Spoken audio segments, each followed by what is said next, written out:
من المؤمنین صدق اللہ العظیم وصدق رسولہ النبی الکریم الامین ان اللہ وملائکتہ یصلون علی النبی یا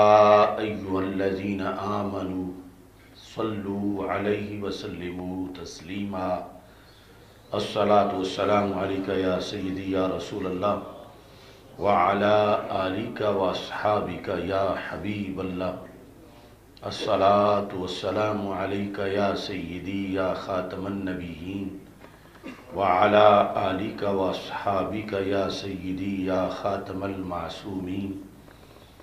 مولا صلی وسلم دائما ابدا علی حبیبک خیر الخلق کلہم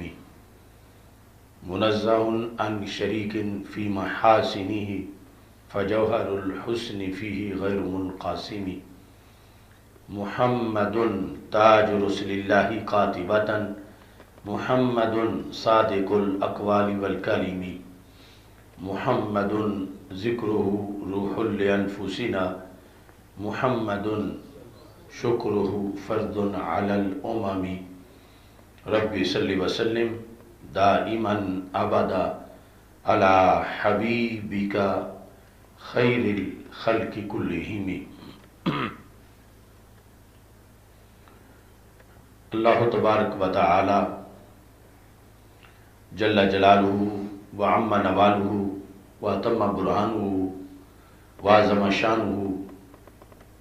وجل ذکرہ وعز اسمہ کی حمد و ثناء اور حضور سرور کائنات مفخر موجودات زینت بزم کائنات دستگیر جہاں غم گسار زمان سید سروراں حامی بے کساں قائد المرسلین خاتم النبیین احمد مجتبی جناب محمد مصطفیٰ صلی اللہ علیہ وآلہ واصحابہ وبارک وسلم کے دربار گوہر بار میں ہدیہ درود و سلام عرض کرنے کے بعد السلام علیکم ورحمۃ اللہ وبرکاتہ۔ رب ذوالجلال کے فضل اور توفیق سے نئے ہجری سال کا آغاز ہو چکا ہے اور آج اس سال جدید کا پہلا جمعہ ہے۔ امیر المومنین خلیفہ دوم سیدنا فاروق اعظم رضی اللہ تعالی عنہ کی شہادت کے سلسلہ میں آج ہم عدالت سیدنا عمر فاروق رضی اللہ تعالی عنہ سیمینار کا انعقاد کر رہے ہیں۔ میری دعا ہے خالق کائنات جل جلالہ آپ کے درجات کو مزید بلند فرمائے اور رسول اکرم نور مجسم شفیع معظم صلی اللہ علیہ وسلم کے قرب میں جہاں آپ محو خواب ہیں اللہ آپ پر مزید رحمتوں کا نزول فرمائے۔ محرم الحرام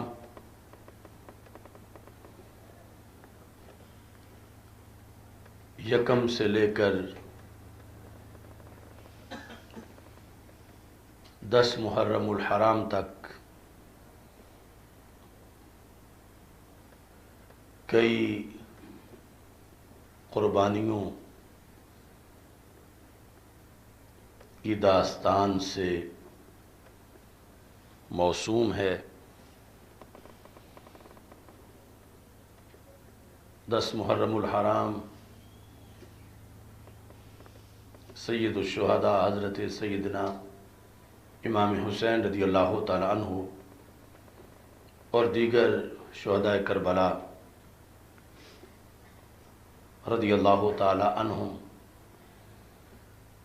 کی شہادت کی وجہ سے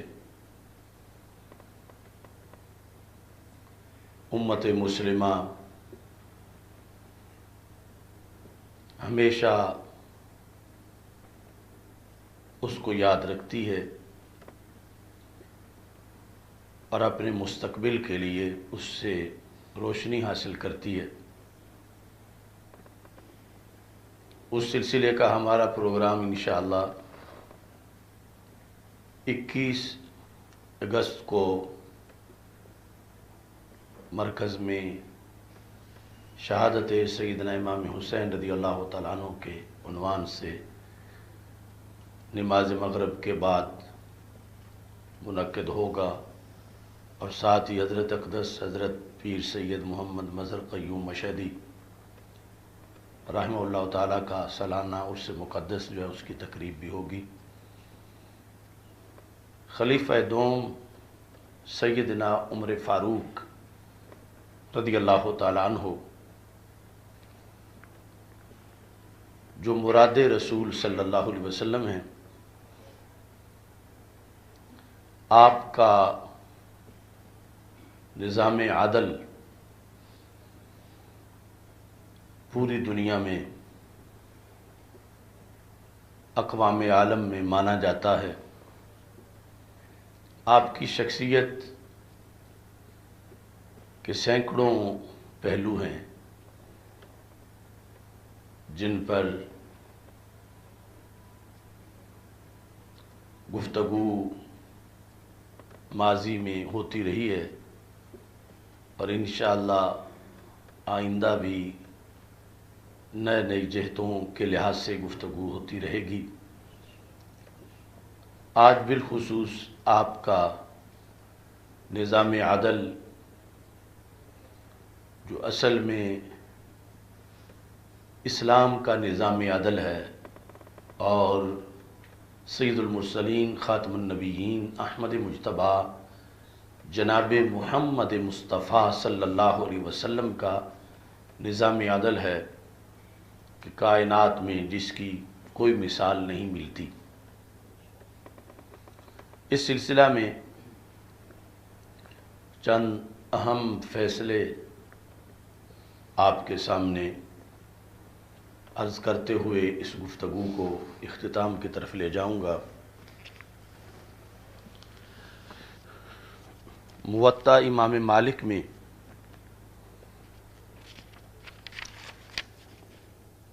یہ تذکرہ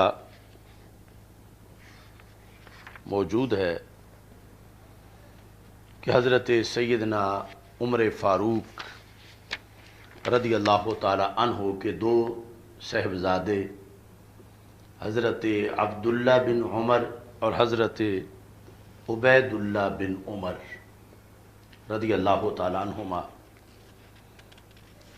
دونوں جیش العراق میں جہاد میں حصہ لینے کے لیے حاضر ہوئے۔ جب جنگ کا اختتام ہوا اور یہ دونوں صاحبزادگان جو امیر المومنین حضرت عمر رضی اللہ تعالی عنہ کے عہد خلافت میں جہاد پر گئے ہوئے تھے، واپسی پر جو عراق کے اندر حضرت عمر رضی اللہ تعالی عنہ کی طرف سے گورنر مقرر تھے حضرت ابو موسیٰ اشعری رضی اللہ تعالی عنہ، ان سے ان کی ملاقات ہوئی۔ عراق کی جو مہم تھی وہ کئی مراحل میں مکمل ہوئی، اور فتوحات کا ایک طویل سلسلہ تھا۔ تو جس جہاد میں جس محاذ پر فوج گئی ہوئی تھی وہ بھی عراق ہی کا ایک حصہ تھا، اور مفتوحہ علاقے کے اندر پہلے سے گورنر حضرت ابو موسیٰ اشعری رضی اللہ تعالی عنہ موجود تھے۔ جب یہ دونوں صاحبزادے حضرت عبداللہ بن عمر اور حضرت عبید اللہ بن عمر رضی اللہ تعالیٰ عنہما حضرت ابو موسیٰ اشعری سے ملے. انہیں بڑی خوشی ہوئی کہ مدینہ منورہ سے امیر المومنین کے دو لخت جگر میرے پاس آئے ہیں. انہوں نے ان دونوں کو خوش آمدید کہا اور ساتھ ہی یہ لفظ بولے جس طرح آج ہم کہتے ہیں کہ اگر میں آپ کی کوئی خدمت کر سکتا ہوں تو آپ حکم دے میں وہ خدمت کروں. تو حضرت ابو موسیٰ اشعری رضی اللہ تعالی عنہ نے کہا لو اقدر لکما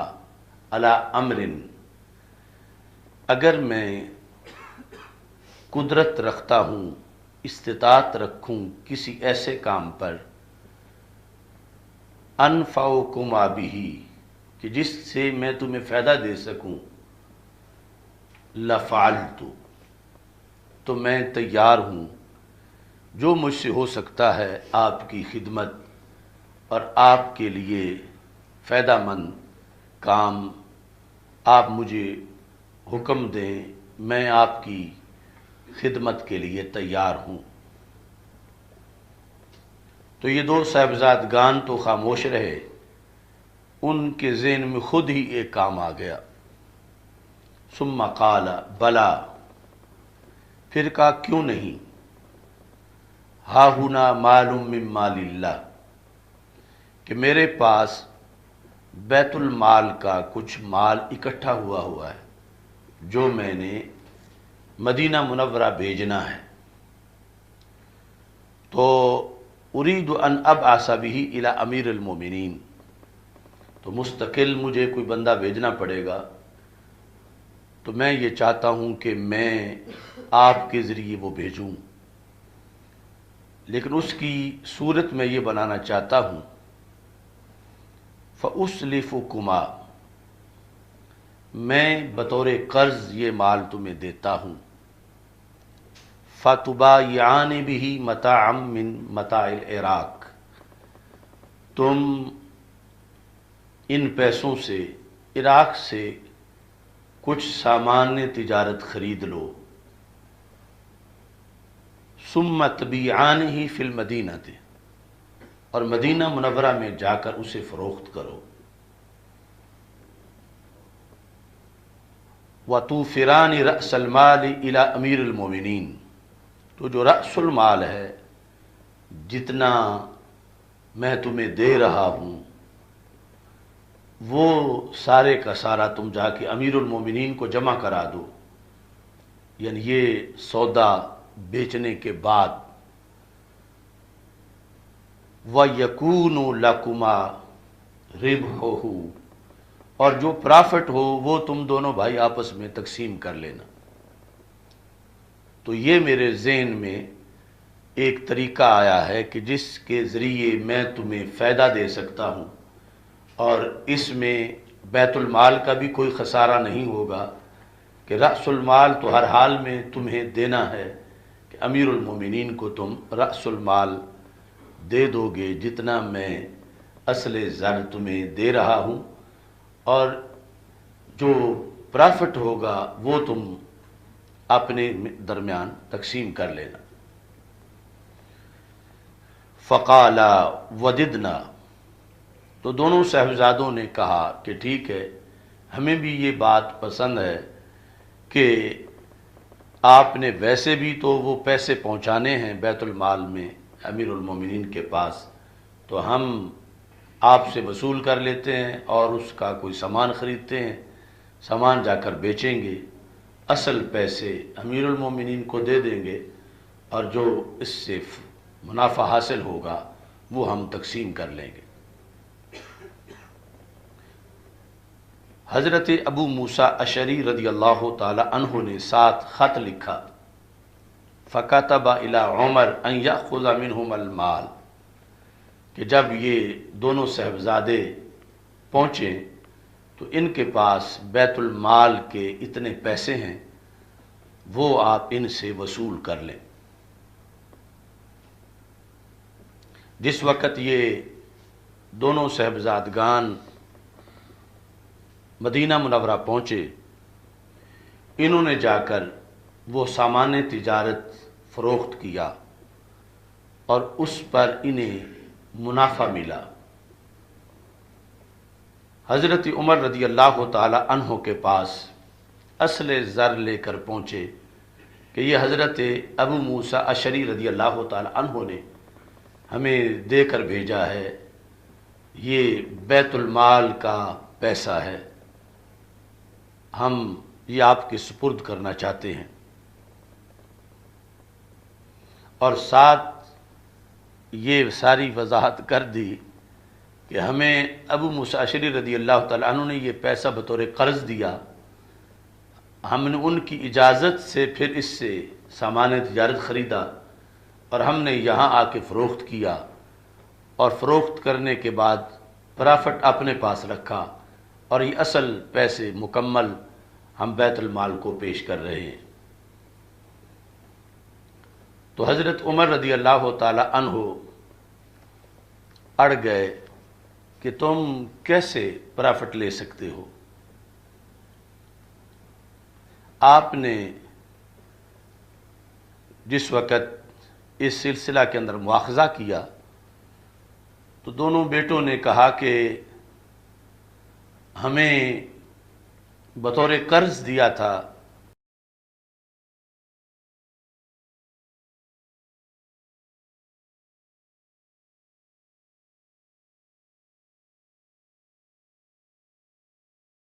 اور یہ ہماری اپنی محنت ہے کہ جس کے نتیجے میں جو پرافٹ ملا ہے وہ ہم نے اپنے پاس رکھا۔ تو حضرت عمر رضی اللہ تعالی عنہ نے کہا اکل الجیش قد اسلف کما اسلفکما، کیا لشکر میں جتنے لوگ تھے کیا سب کو عراق کے گورنر نے قرض دیا یا صرف تمہیں ہی قرض دیا؟ فقال، حضرت عمر رضی اللہ تعالی عنہ کے لفظ جگر ایک بولے ان میں سے، انہوں نے کہا لا، کہ سارے لشکر کے سپاہیوں کو تو قرض نہیں دیا گیا، ہم دونوں کو ہی دیا گیا۔ فقال عمر ابن امیر المومنین فاسلفکما، پھر تمہاری کیا خصوصیت ہے؟ اس سے ثابت ہوا کہ تم نے امیر المومنین کے بیٹے ہونے کا فائدہ اٹھایا ہے کہ باقی لشکر کے لوگوں کو تو قرض نہیں دیا گیا اور تمہیں بطور خاص قرض دیا گیا۔ تو جو عراق کے گورنر کا فیصلہ ہے میں اس کو مسترد کرتا ہوں، اور فَأَدِّيَ الْمَالَ وَرِبْحَهُ، تم بیت المال میں اصل پیسے بھی جمع کراؤ اور پرافٹ بھی جمع کراؤ۔ تو حضرت عمر رضی اللہ تعالی عنہ نے جب یہ فیصلہ کیا فَأَمَّا عَبْدُ اللَّهِ فَسَكَتَ، حضرت عبداللہ بن عمر رضی اللہ تعالیٰ عنہ تو چپ کر گئے۔ وَأَمَّا عُبَيْدُ اللَّهِ فَقَالَ يَا أَمِيرَ الْمُؤْمِنِينَ، عبید اللہ بن عمر جو تھے انہوں نے کہا کہ آپ میری ایک بات کا جواب دیں فقہی طور پر۔ یا امیر المومنین لو ہلک المال ضمناہ، اگر یہ اصل مال ہلاک ہو جاتا تو پھر شریعت ہمیں کہتی کہ اس کی ضمانت دو، یہ پورا دو، اس وقت ہمیں معافی نہ ملتی کہ مال ہلاک ہو گیا تو یہ کہاں سے دیں۔ اگر اصل مال رستے میں چور لوٹ لیتے یا اور کسی طرح سے اصل مال ہلاک ہو جاتا، زمین نہ ہو، تو پھر شریعت کی روشنی میں ہم نے اس کی ضمانت دینی تھی، اور اب جس وقت ہم نے اسی کو تجارت میں استعمال کیا ہے تو پھر منافع ہمارا بنتا ہے، کیونکہ اصل مال کی ہلاکت کی صورت میں بھی ہم نے تاوان ادا کرنا تھا، اور اب اس کو ہم نے استعمال کیا اور اصل مال بھی دے رہے ہیں مکمل، تو اس بنیاد پر جو اس پر پرافٹ ہے وہ ہمارا حق بنتا ہے۔ حضرت عمر رضی اللہ تعالی عنہ سے جس وقت حضرت عبید اللہ بن عمر رضی اللہ تعالی عنہ ادب کے دائرے میں فقہی دلائل کی روشنی میں گفتگو کر رہے تھے، آپ نے پھر بھی فرمایا ادیاہ، تم دونوں منافع جو ہے وہ جمع کراؤ بیت المال کے اندر۔ حضرت عبداللہ پھر بھی خاموش تھے، لیکن عبید اللہ جو ہیں وہ پھر آگے گفتگو کر رہے تھے کہ یہ ہمارا حق ہے اور ہم کوئی اسلام کے بیت المال میں ناجائز پیسے نہیں لے رہے، ہم نے تجارت کی ہے اور ہم اس کے ذمہ دار تھے، اگر ہمیں خسارہ ہوتا تو پھر بھی ہم نے تو پورے ہی دینے تھے، تو اب اگر منافع ہوا ہے تو منافع ہمیں ملنا چاہیے۔ فقال رجل من جلساء عمر، تو یہ باپ بیٹا جب آپس میں گفتگو کر رہے تھے تو ایک شخص دربار حضرت عمر رضی اللہ تعالی عنہ میں، یعنی ایک صحابی بیٹھے ہوئے تھے، انہوں نے درمیان میں مداخلت کی۔ من جلساء عمر، حضرت عمر رضی اللہ تعالی عنہ کے جو مصاحب تھے ان میں سے ایک نے یہ کہا، یا امیر المومنین لو جعلتہ قرازا، امیر المومنین میری ایک تجویز ہے فقہی طور پر، میں اس مسئلے کا حل پیش کرتا ہوں۔ آپ اپنی جگہ ڈٹے ہوئے ہیں اور صاحبزادہ صاحب اپنی جگہ فقہی دلائل پیش کر رہے ہیں، اور اسلام کا تقاضا ہے کہ کسی پر بھی زیادتی نہ ہو، بیت المال کا مال بھی کہیں نہ جائے، اور جس کی محنت ہے ان کے لحاظ سے بھی کسی طرح کا کوئی تجاوز نہ ہو۔ تو آپ نے فرمایا کہ تم اس پیسے پر مزاربت کا حکم کیوں نہیں لگاتے؟ یعنی حضرت عمر رضی اللہ تعالی عنہ کا جلیس بھی کوئی عام فقیہ تو نہیں تھا، یعنی اس درجے کے ان کے جلیس تھے، انہوں نے مسئلے کا حل اتنا شاندار پیش کیا کہ اس پیسے کو تم مزاربت کا پیسہ قرار دو، اور مزاربت میں اصل جو راس المال ہے وہ تو جس کا ہے اسی کا ہوتا ہے، اور آگے جو پرافٹ ہے وہ تقسیم ہوتا ہے، تو اصل راس المال جو ہے وہ تو بیت المال کا ہے، اور اس پر جو پرافٹ ہے وہ بیت المال میں اور ان دو بھائیوں میں تقسیم ہونا چاہیے، اور تقسیم اس طریقے سے ہوا ان یجعل لہم النصف ولبیت المال النصف، آدھا پرافٹ بیت المال کو دیا جائے اور آدھا ان دونوں بھائیوں کو دیا جائے۔ فرادی عمر، تو حضرت عمر رضی اللہ تعالی عنہ اس پر راضی ہو گئے، وَأَخَذَ رَأْسَ الْمَالِ وَنِصْفَ رِبْحِهِ، اور رأس المال بھی لے لیا بیت المال کے لیے، اور اس کا آدھا منافع بھی بیت المال کے لیے لے لیا، اور باقی جو آدھا تھا وہ ان دو بھائیوں نے اس کو تقسیم کیا، حضرت عبداللہ بن عمر اور حضرت عبید اللہ بن عمر رضی اللہ تعالی عنہما نے۔ تو اس حد تک یہ نہیں کہ اپنے بیٹوں کی بات آئی تو اس کو نظر انداز کر دیا جائے، سب سے پہلے تو گورنر عراق کی فقاہت، پھر اس کے بعد حضرت عبید اللہ بن عمر رضی اللہ تعالی عنہ کا اس موضوع پر دلائل پیش کرنا، اور پھر جو جلیس پاس تھے ان کا اس کو مزاربت قرار دینا، اور پھر حضرت عمر رضی اللہ تعالی عنہ کا دلائل کی روشنی میں اصابت اجتہاد کا اعلان کرنا، اس سے پھر اسلامی تجارت کے اندر مزاربت کی بنیاد رکھی گئی کہ جس طرح یہاں کاروباری صورتحال کے اندر عدالت عمر رضی اللہ تعالی عنہما نے فیصلہ کیا ایسے پھر شریعت میں جائز ہے کہ پیسہ ایک کا ہو اور دوسرے جو حضرات ہیں کام کرنے والے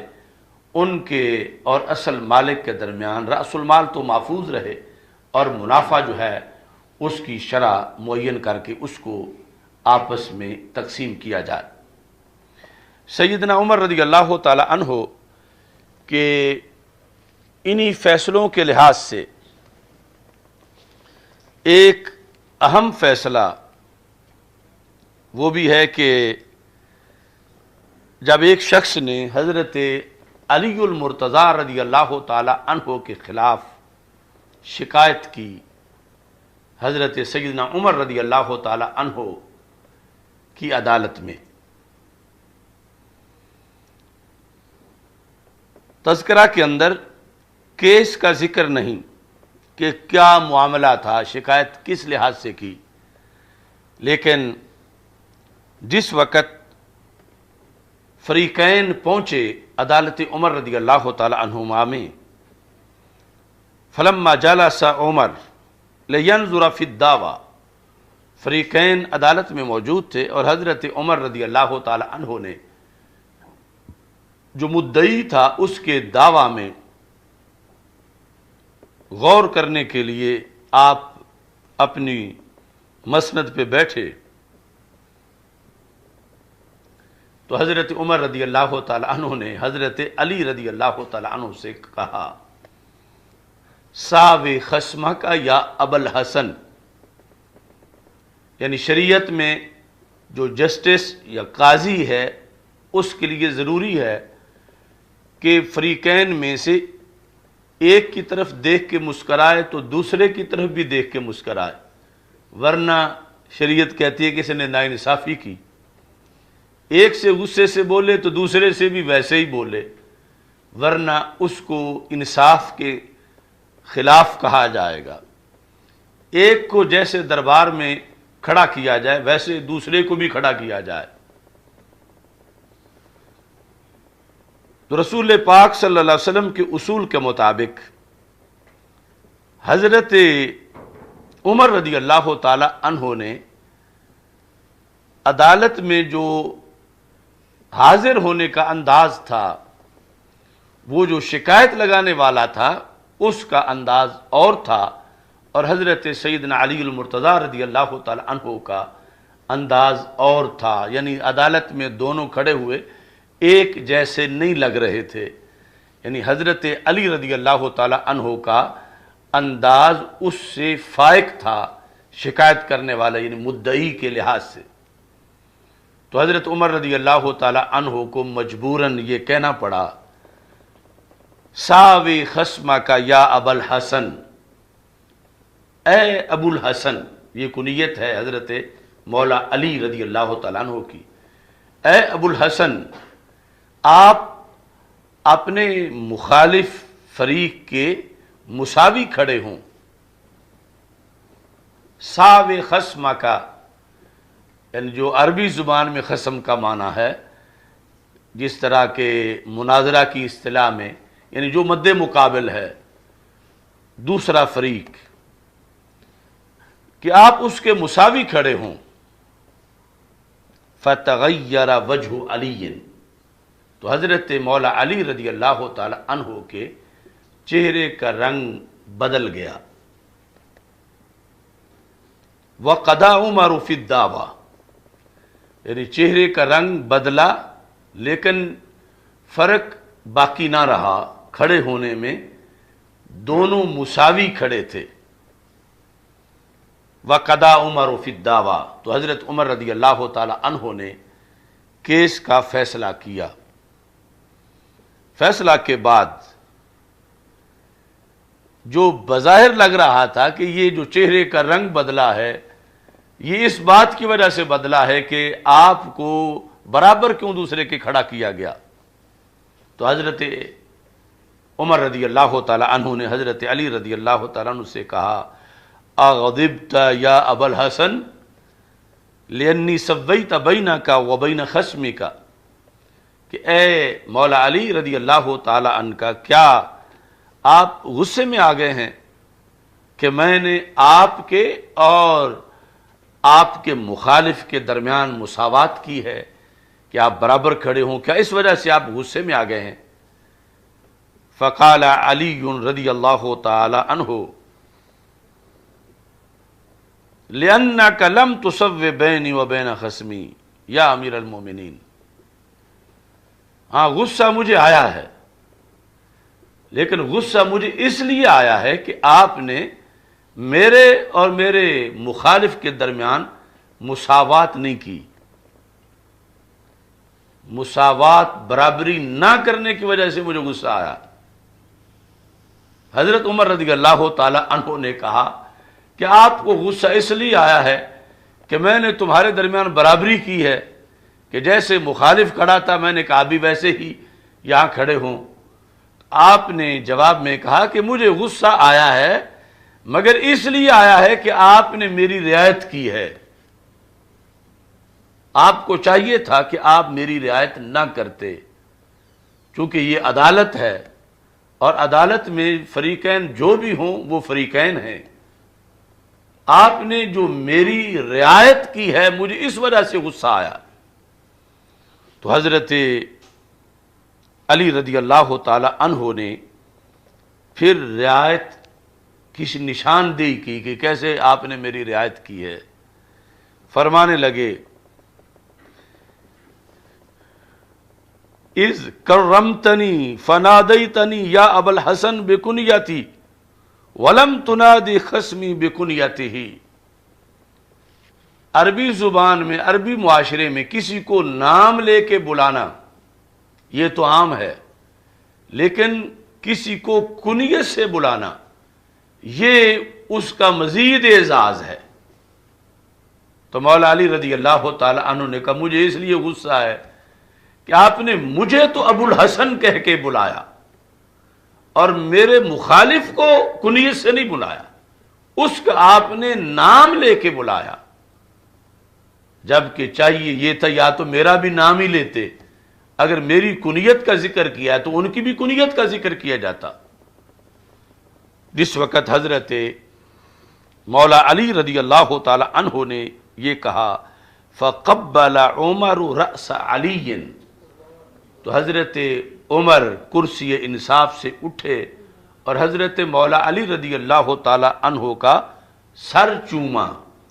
اور سر چومنے کے بعد کہا لا ابقان اللہ بارض لیس فیہا ابو الحسن، مجھے رب زمین میں وہاں کبھی بھی نہ رکھے جہاں مولا علی موجود نہ ہوں، یعنی تمہارا موجود ہونا میرے نظام عدل کے لیے بہت ضروری ہے کہ آپ نے میری کتنی بہترین رہنمائی کی اور کس حد تک یعنی آپ عدل کے علمبردار ہیں۔ اب بات سننے میں جس وقت میں نے بیان کیا تو یقیناً عام جو صورتحال ہے اس میں تو یہی ہے کہ مولا علی رضی اللہ تعالی عنہ کے چہرے کا رنگ بدل گیا، تو اس لیے بدلا ہوگا کہ ایک عام بندہ ہے اور میں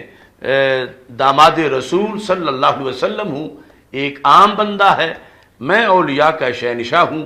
ایک عام بندہ ہے، میں عشرہ مبشرہ میں سے، اور رسول پاک صلی اللہ علیہ وسلم نے جن کو اپنا بھائی کہا اور جن کو مولا المسلمین کہا، اتنی ان گنت میری عظمتیں ہیں، لیکن جس وقت حقائق کو دیکھا گیا تو اسلامی عدالت کے جو تقاضے ہیں کہ اگرچہ ایک وقت کا غوث اعظم ہے، دوسرا عام بندہ ہے، لیکن انصاف کے کٹہرے میں ان کو قاضی پر لازم ہے کہ برابر کھڑا کرے، اور پھر حضرت مولا علی رضی اللہ تعالی عنہ وہ جو نہ جانتے ہوئے کوئی عدم مساوات تھی کھڑے ہونے میں، آپ نے اس کو محسوس کیا کہ مجھے تو بلاتے ہوئے میری کنیت ابو الحسن سے مجھے بلا رہے ہیں اور دوسرے کو کنیت سے نہیں بلا رہے، تو یہ بھی یعنی اہتمام ہونا چاہیے تھا کہ اسے بھی یا تو کنیت سے بلاتے اور یا مجھے بھی میرے اصل نام سے عدالت میں پکارا جاتا۔ سیدنا عمر رضی اللہ تعالی عنہ آپ نے محض الثواب کے اندر جو آپ کے ایک فیصلے کا ذکر ہے، یہ جلد نمبر 2 ہے محض الثواب کی، اس میں 517 صفحے پر حضرت حسن بصری رضی اللہ تعالیٰ عنہ سے روایت ہے کہ جب حضرت عمر رضی اللہ تعالیٰ عنہ کا عہد حکومت تھا، عہد خلافت تھا، تو سب سے مشکل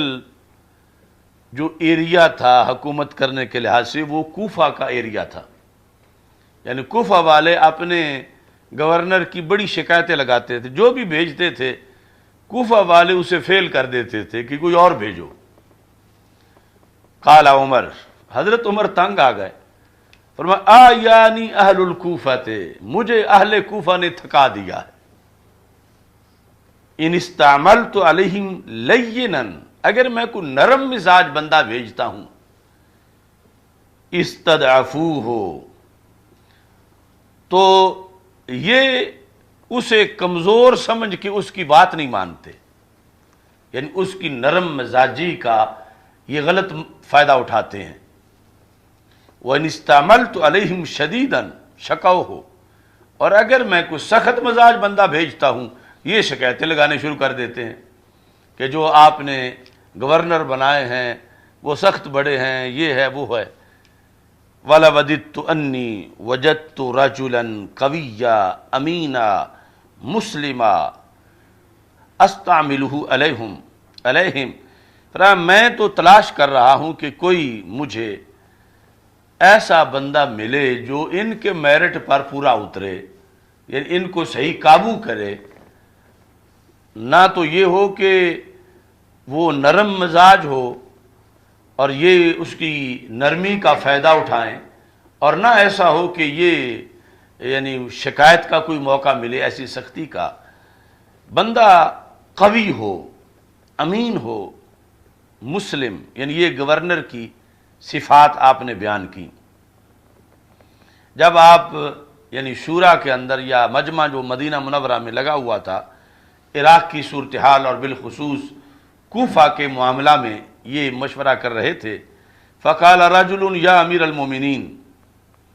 انا واللہ ادلک علی الرجل القوی الامین المسلم، خدا کی قسم میرے پاس ایک بندہ ہے میرے علم میں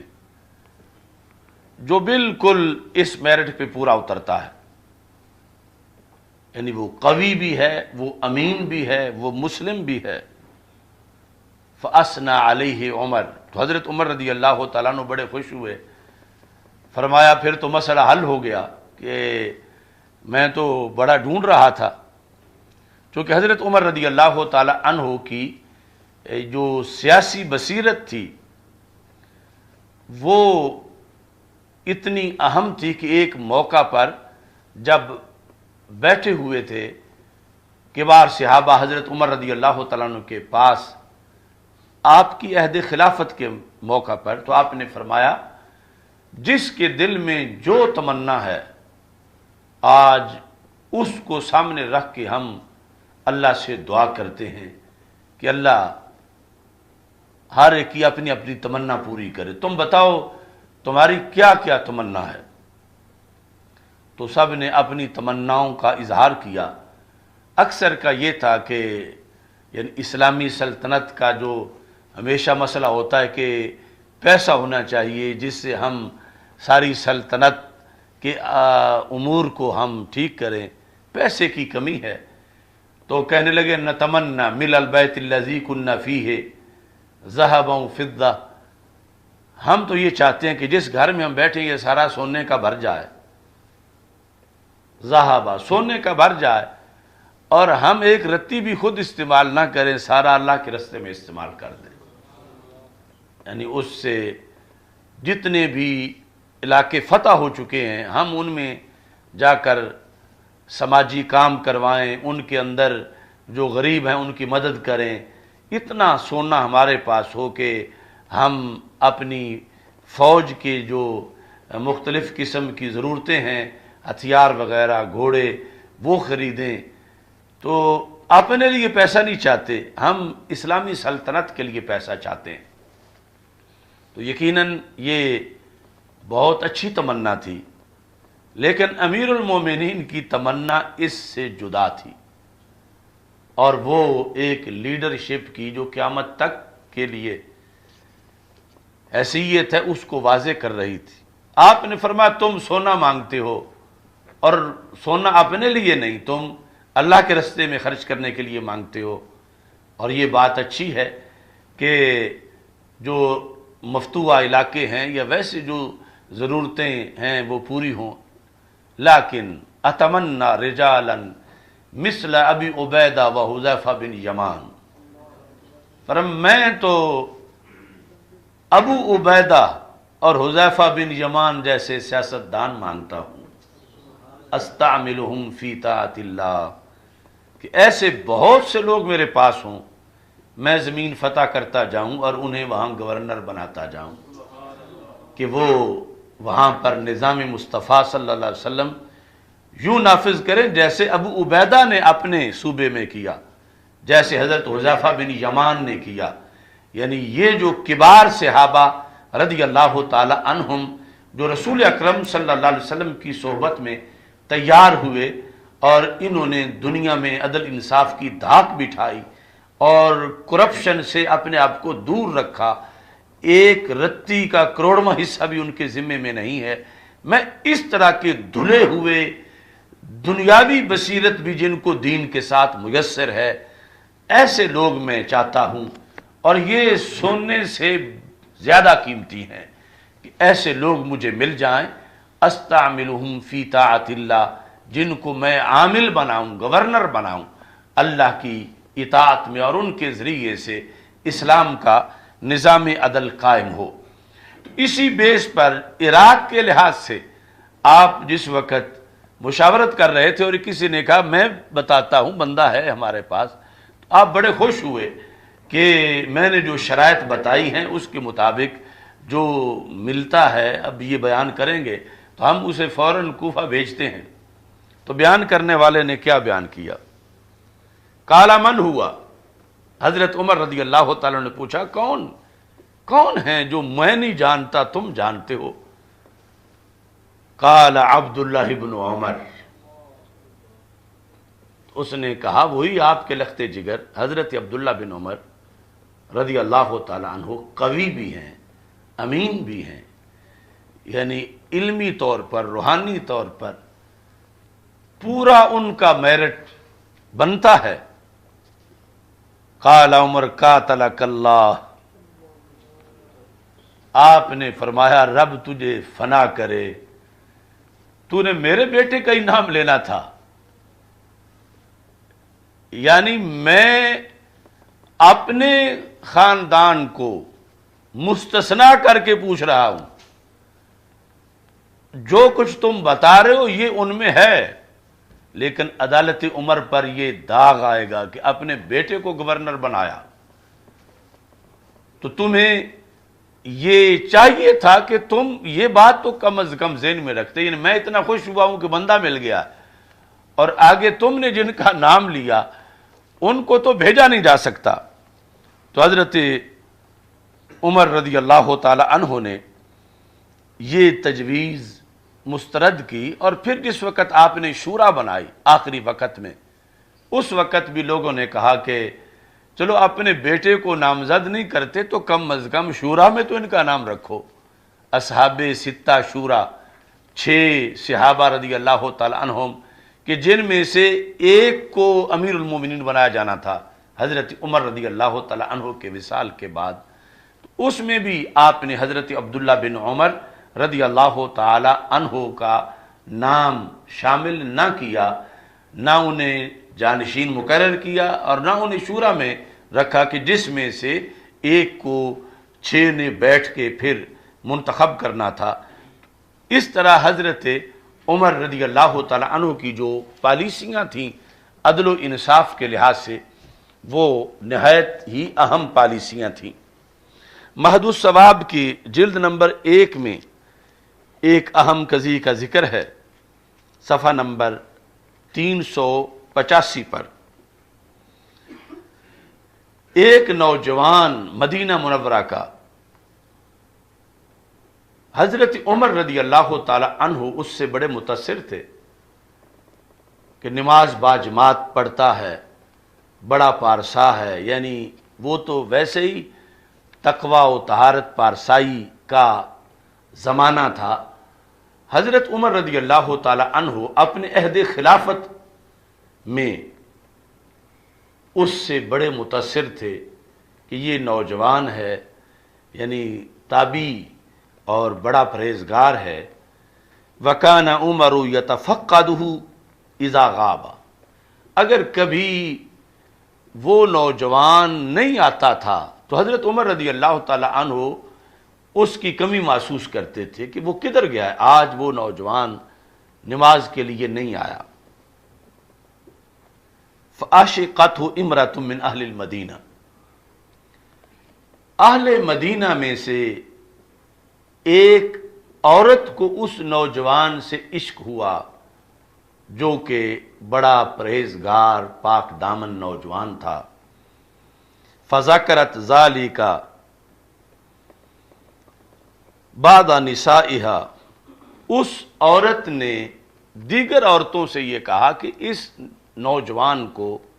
کس طرح قابو کیا جائے۔ تو ایک بوڑھی خاتون نے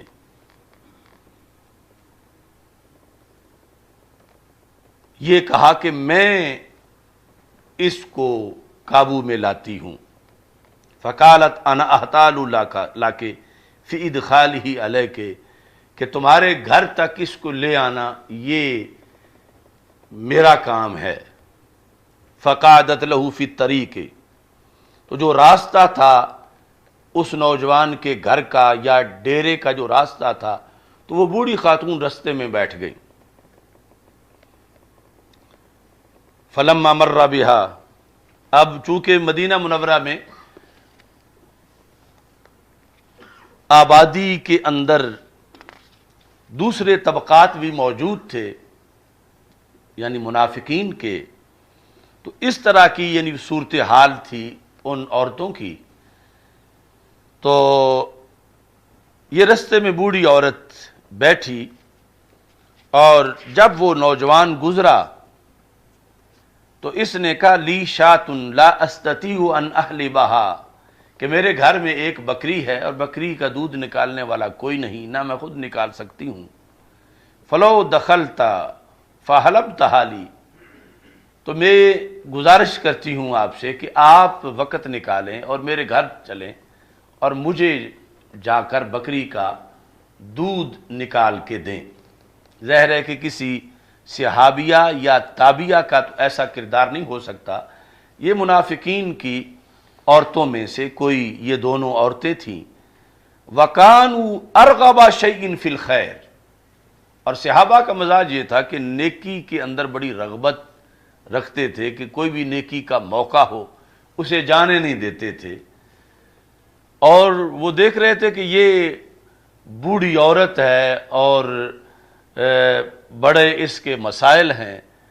تو میں دودھ نکال کے پھر چلا جاؤں گا۔ فدخل، وہ نوجوان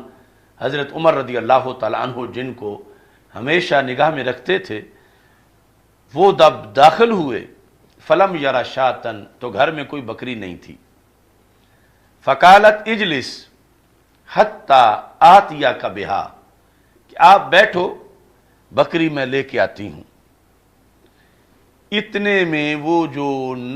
جس عورت نے اس نوجوان سے عشق کیا ہوا تھا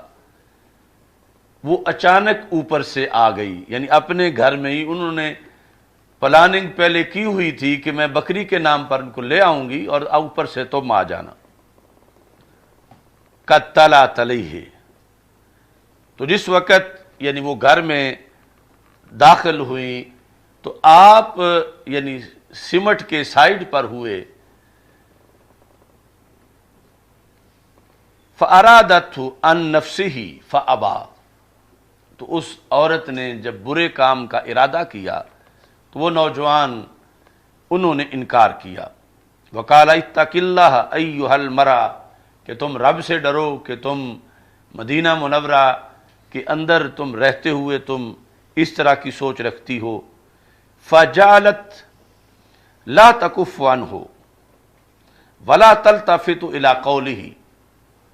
وہ باز نہیں آ رہی تھی اور یہ نوجوان کے جو الفاظ تھے اتق اللہ ایھا المرء، ادھر اس کا کوئی دھیان نہیں آ رہا تھا. جس وقت اس نے سمجھا کہ یہ نوجوان اس کا تقوی بڑا مضبوط تقوی ہے اور اس کی پاک دامنی کو چیلنج نہیں کیا جا سکتا، صاحت، اس نے چیخنا شروع کر دیا. اس عورت نے جب اس نے شور مچایا، یعنی وقت رات کا ہو چکا تھا، فجاؤ، لوگ اکٹھے ہوئے ارد گرد سے، فقالت ان ھذا دخل علیہ، تو اس نے کہا کہ یہ ہمارے گھر میں آ دھمکا ہے، یریدنی عن نفسی، اور معاذ اللہ میری عزت لوٹنا چاہتا ہے. فواثبوا علیہ، تو لوگوں نے اس نوجوان کو مارنا شروع کر دیا. یعنی واثبوا کا مطلب یہ ہے کہ جلدی سے اس پر حملہ آور ہوئے. وجعلوا یضربونہ، اس کو مارنے لگے. وأوثقوہ، اور رسیوں میں اس کو باندھ دیا. اب یہ رات کی کاروائی تھی. ادھر نماز فجر کا جب وقت ہوا، فلما صلی عمر، حضرت عمر رضی اللہ تعالی عنہ نے نماز فجر ادا کی، فقدہ، تو وہ نوجوان موجود نہیں تھا. فبینما ہوا کذالک اذ جاؤوا بہ، نماز سے فارغ ہوئے تو لوگ اس کو رسیوں میں باندھ کے لے آئے. جاؤوا بہ وساکن، یعنی اس کو بیڑیاں پہنائی ہوئی تھیں اور اس کو زخمی کیا ہوا تھا. فلما راہ عمر، حضرت عمر رضی اللہ تعالی عنہ نے جب اس نہایت پارسا نوجوان کی یہ صورتحال دیکھی تو دیکھتے ہی حضرت عمر رضی اللہ تعالی عنہ نے یہ دعا مانگی، اللہم لا تخلف ظنی بہ، میرا جو اس کے بارے میں اے اللہ ہمیشہ گمان تھا کہ یہ بڑا نیک بچہ ہے،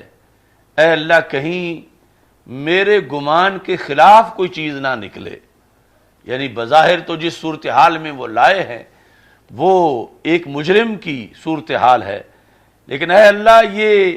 میرے گمان کے خلاف نہ ہو، یہ جھوٹ ہو سب کچھ جو یہ سامنے مجھے نظر آ رہا ہے. قال ما لکم، حضرت عمر رضی اللہ تعالیٰ عنہ نے فرمایا کیا ہے تمہیں،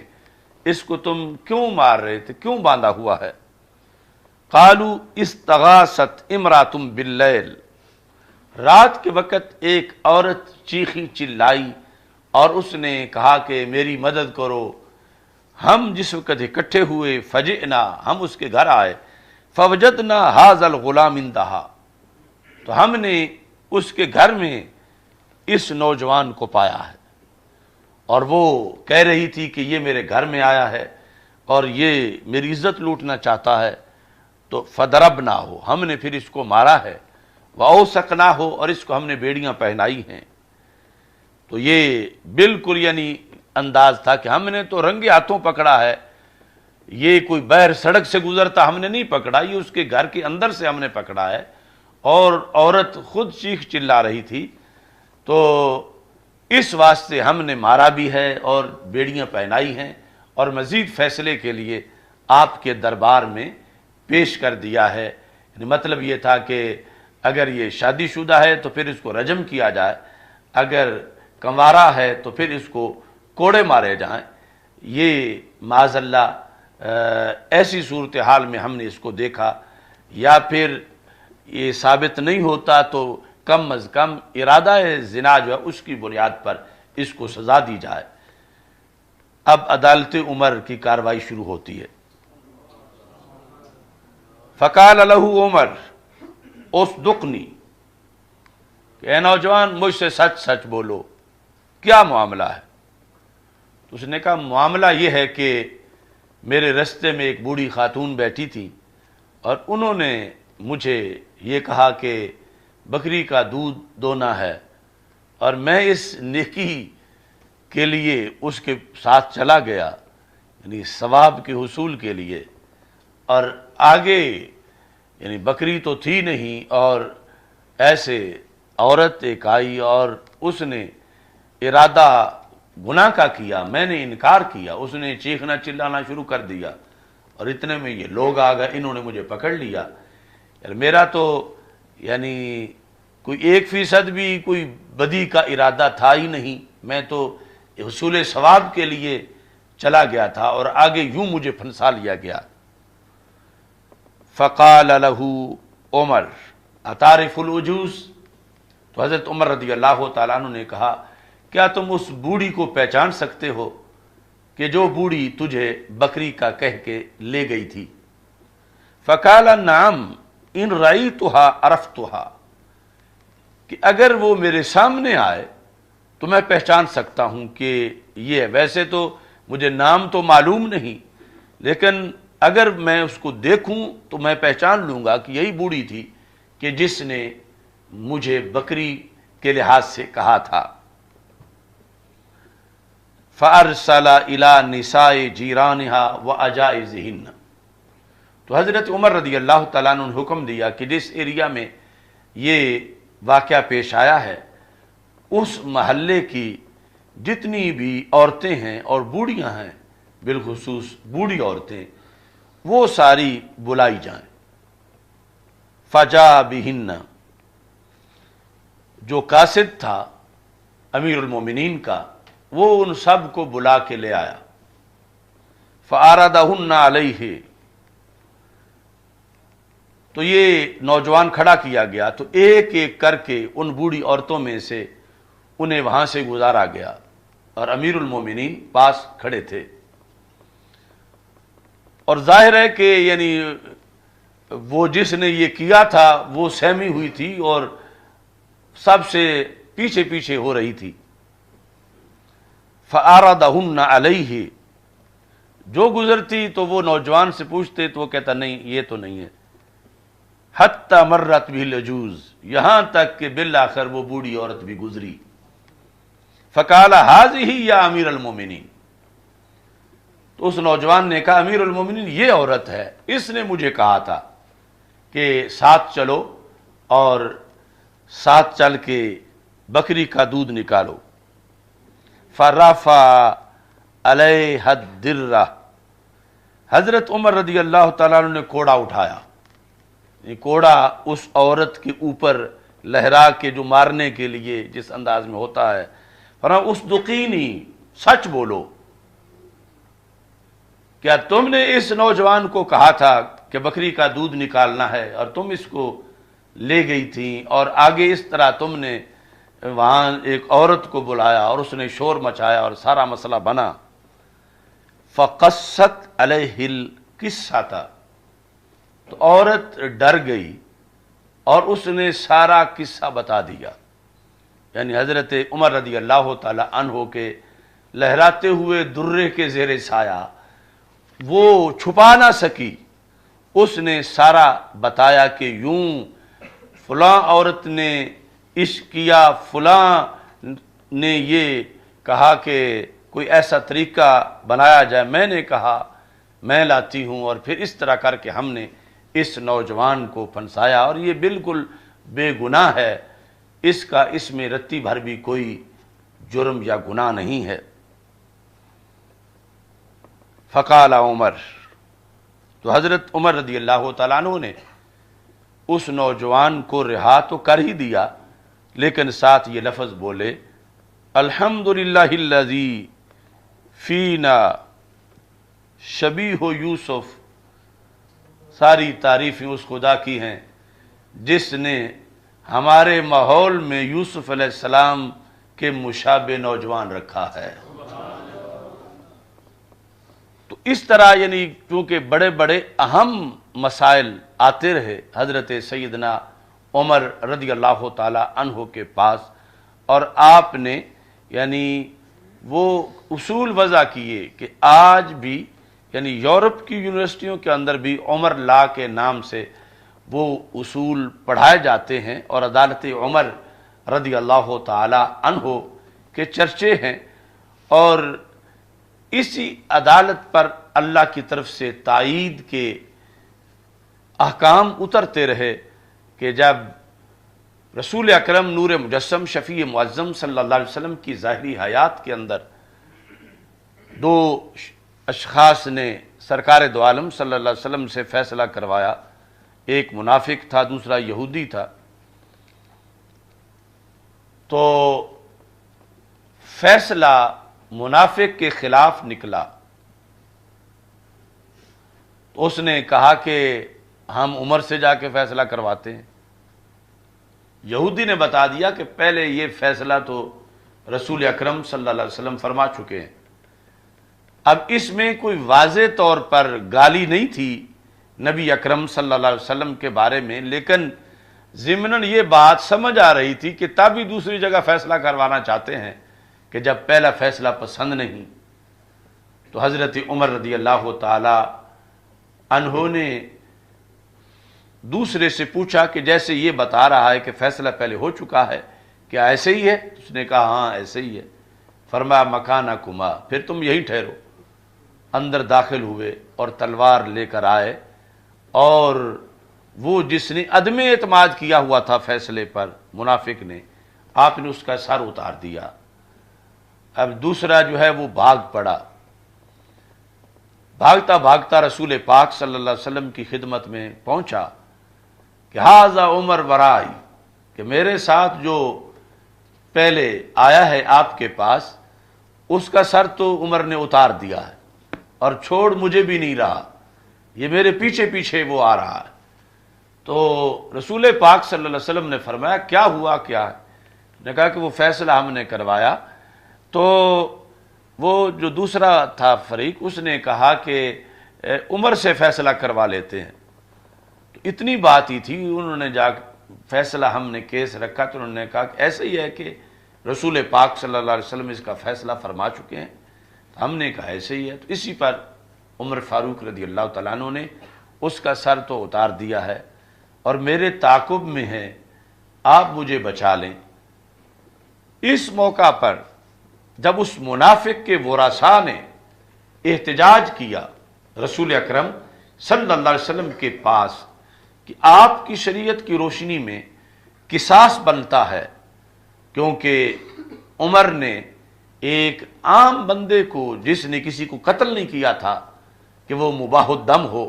عمر نے اس کا سر اتار دیا ہے۔ تو اب ایسی صورت میں جو کسی کا سر اتارے اس سے قصاص لیا جاتا ہے، تو عمر سے قصاص لیا جائے، انہیں بھی ان کا سر اتارا جائے معاذ اللہ۔ تو یہ جس وقت بات چل رہی تھی تو اللہ تعالیٰ نے آیت نازل کی فلا وربک لا یؤمنون حتی یحکموک فیما شجر بینہم ثم لا یجدوا فی انفسہم حرجا مما قضیت ویسلموا تسلیما، کہ عمر نے کسی مومن کو قتل نہیں کیا، عمر نے اسے قتل کیا جس نے حکم رسول علیہ السلام اور نبی اکرم صلی اللہ علیہ وسلم کا فیصلہ تسلیم نہیں کیا، یعنی سرکار کی عدالت پر اس نے اعتراض کیا۔ اور جو شخص عدالت مصطفیٰ صلی اللہ علیہ وسلم اور سرکار کے انصاف پر اعتراض کر رہا ہو، وہ مومن کیسے ہو سکتا ہے؟ لہذا عمر فاروق رضی اللہ تعالی عنہ سے قصاص نہیں لیا جائے گا، انہوں نے صحیح فیصلہ کیا۔ تو یہ ہے یعنی عدالت سیدنا عمر رضی اللہ تعالیٰ عنہ کہ جس کی حمایت کے اندر اللہ کے قرآن کی آیات کا نزول ہوا۔ میری دعا ہے کہ خالق کائنات جل جلالہ ہم سب کو حضرت سیدنا عمر رضی اللہ تعالیٰ عنہ کی عدل و انصاف کو سمجھنے اور اس کے مطابق عمل کی توفیق عطا فرمائے، اور اللہ تعالیٰ ہمارے حکمرانوں کو حضرت سیدنا عمر رضی اللہ تعالی عنہ کا جو نظام انصاف ہے اسے سمجھنے کی توفیق عطا فرمائے۔ ابو حیان توحیدی نے یہ کہا تھا الناس یال عمر اذا ساسو، قیامت تک جس نے سیاست کرنی ہے اس نے حضرت عمر رضی اللہ تعالی عنہ کے دسترخوان کے ٹکڑے کھا کے کرنی ہے۔ یعنی یہ کہا کہ الناس عیال ابی حنیفہ اذا قاسوا، قیامت تک جس نے فقہ مرتب کرنی ہے اس نے امام ابو حنیفہ کے در کے ٹکڑے کھانے ہیں تو کرنی ہے۔ والناس عیال احمد بن حنبل اذا اسندوا، قیامت تک جس نے حدیث پڑھانی ہے امام احمد بن حنبل کے لنگر کے ٹکڑے کھا کے پڑھانی ہے۔ الملوک الناس عیال عمر، الملوک عیال عمر اذا ساسوا، قیامت تک جس نے سیاست کرنی ہے سیاست اسلامی اس نے حضرت عمر رضی اللہ تعالی عنہ کے مکتب سے پڑھ کے کرنی ہے۔ یہ بڑا قابل فکر پیرا ہے ابو حیان توحیدی کا۔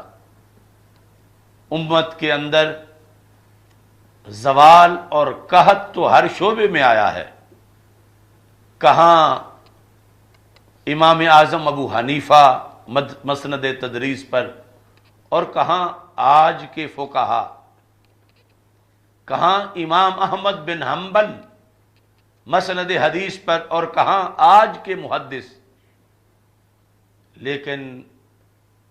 پھر بھی گزارا کرنے والے تو ہیں،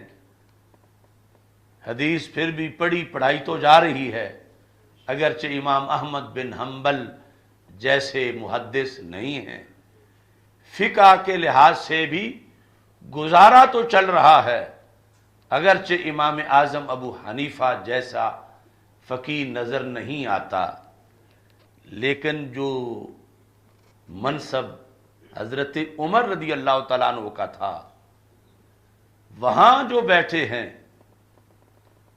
ان کی کون سی مناسبت بنتی ہے حضرت عمر رضی اللہ تعالیٰ عنہ کے ساتھ؟ اس وقت کا فقیہ اور آج کا فقیہ،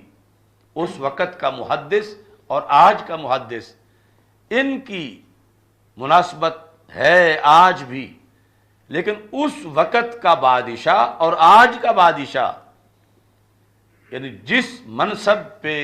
حضرت عمر رضی اللہ تعالیٰ عنہ بیٹھے تھے، آج اس منصب پہ جو بیٹھا ہے، یا کل اس ملک میں جو تھا، یا اس سے پہلے جو تھا، یعنی مسند پر بیٹھنے والوں کی تو مناسبت ہے۔ مثلا مفتی عبدالقیوم ہزاروی صاحب بیٹھے فقہ کی مسند پر، حافظ الحدیث رحمۃ اللہ علیہ بیٹھے حدیث کی مسند پر، تو ان کی تو مناسبت بنتی ہے امام اعظم ابو حنیفہ اور امام احمد بن حنبل سے، مگر نواز شریف، زرداری اور عمران خان جیسے لوگوں کی کون سی مناسبت ہے حضرت فاروق اعظم رضی اللہ تعالیٰ عنہ کے ساتھ؟ بلکہ مناسبت تو درکنار، مناسبت ہونا تو درکنار، مناسبت ہونے کی تڑپ بھی مر چکی ہے۔ یعنی کہ کوئی کہے کہ دیکھو کتنا ظلم ہو رہا ہے کہ جس مسند پہ حضرت عمر بیٹھا کرتے تھے آج اس پہ قبضہ کس کا ہے؟ یعنی اس قبضے کو قبضہ کہنا بھی آج مشکل ہو گیا ہے، اور کوئی اس قبضے کو قبضہ کہنا، اس کو بھی دنیا داری کہہ رہے ہیں، اور اس سے بھی برات کا اعلان کر رہے ہیں کہ نہیں وہ ٹھیک ہے، وہ اپنا کریں ہم اپنا کریں۔ تو اسلام کے اندر اولہن نقدن الحکم وآخرہن الصلاۃ، رسول پاک صلی اللہ علیہ وسلم نے فرمایا تھا کہ سب سے پہلے اسلام دشمن قوتیں میرے نظام حکومت پر قبضہ کریں گی، اور نظام حکومت کو ختم کریں گی، نماز کا خاتمہ بعد میں ہوگا، سب سے آخر میں حملہ نماز پر ہوگا۔ یہ مستدرک للحاکم میں حدیث مصطفیٰ صلی اللہ علیہ وسلم موجود ہے، اور ہم نے 14 صدیاں بعد یہی دیکھا کہ سب سے پہلے اسلام کا نظام حکومت غیروں نے قبضے میں لیا، یا ڈائریکٹ بیٹھے یا پھر اس جگہ نواز شریف، زرداری اور عمران خان جیسے بٹھائے۔ یہ خطرہ تھا رسول اکرم صلی اللہ علیہ وسلم کو، اور فرمایا کہ نماز کو پہلے کو نہیں چھیڑے گا، نماز کو سب سے آخر میں. جس طرح پھر جہاں پہلے کافی قبضہ ہوا تو پھر برما میں نمازوں پر بھی پابندی لگی. تو اس بنیاد پر حضرت عمر رضی اللہ تعالی عنہ کے یوم شہادت کے موقع پر امت مسلمہ کو سوچنا چاہیے کہ وہ جو لائن تھی جس میں عہد نبوی صلی اللہ علیہ وسلم ظاہری حیات میں قاری کی جگہ قاری ہے، حافظ کی جگہ حافظ ہے، مدرس کی جگہ مدرس ہے، مبلغ کی جگہ مبلغ ہے، صوفی کی جگہ صوفی ہے،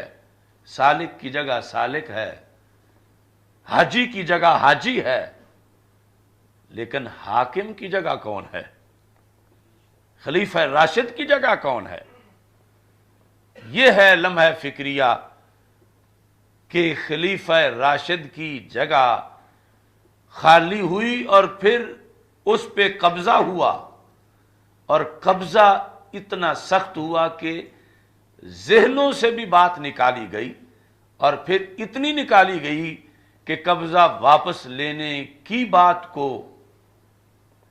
بری نگاہ سے دیکھا گیا کہ علماء یہ بات کرتے کیوں ہیں، حکومت کی بات کرتے کیوں ہیں، یہ سیاست ہے. اور سیاست کے لفظ کو بدنام کیا گیا جو تھا انبیاء علیہ السلام کا شعبہ، اور پھر خلافت راشدہ کی شکل میں رہا. تو اس طرح یعنی اتنا دور چلا گیا امت کا کارواں اصل منزل سے کہ قبضہ واپس لینے کی تڑپ اگر ہو تو پھر اتنا نقصان نہیں ہوتا. وائے ناکامی متاع کارواں جاتا رہا، کارواں کے دل سے احساس زیاں جاتا رہا. یعنی یہ احساس مر گیا امت مسلمہ سے کہ ہماری سب سے بڑی سیٹ پر تو غیروں نے قبضہ کر لیا. ہر سیٹ لازم ہے، محدث کی جگہ محدث، فقیہ کی جگہ فقیہ، حافظ کی جگہ حافظ، عالم کی جگہ عالم، صوفی کی جگہ صوفی، نمازی کی جگہ نمازی. اور اللہ کے فضل سے امت میں یہ ساری سیٹیں بھری ہوئی ہیں. مگر حاکم اسلامی کی جگہ،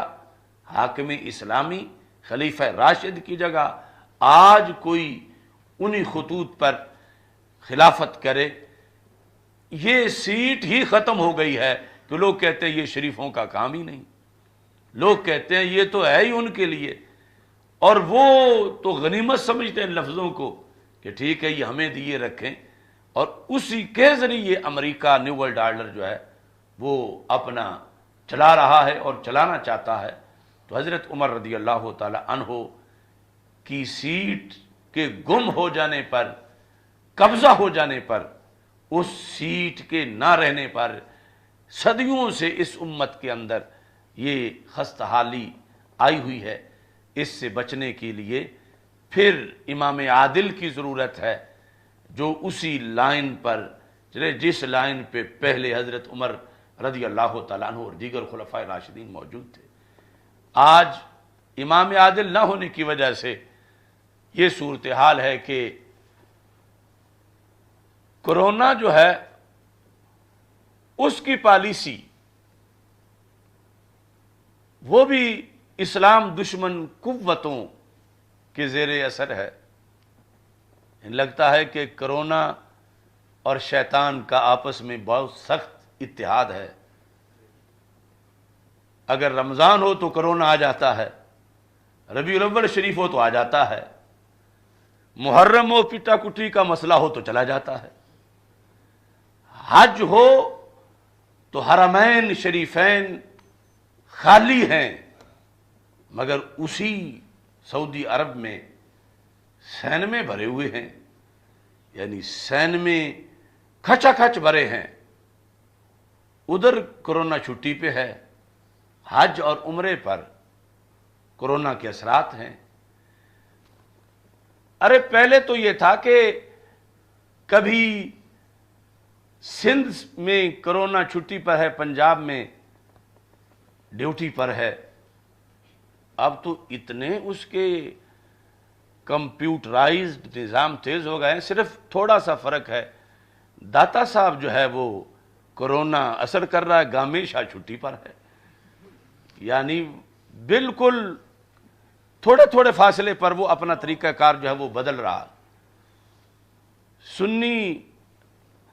تحفظ پاکستان ریلی بھی نکالنا چاہیں تو کرونا روکتا ہے، اور دوسری طرف صحابہ کو تبرے بولنے والے وہ کرنا چاہیں تو کرونا ان کو فیسیلیٹیٹ کرتا ہے کہ ٹھیک ہے تم اچھی طرح کرو. یہ کرونا بھی ایک عجیب آفت ہے مسلمانوں کے لیے. جہاں بھی مسلمانوں کو دبانا ہو، کرونا کے نام سے معاذ اللہ دبایا جا رہا ہے. کاش کہ عمر فاروق رضی اللہ تعالی عنہ جیسا کوئی حاکم ہوتا تو نیل کو چٹھی لکھ کے سیدھا کرتا،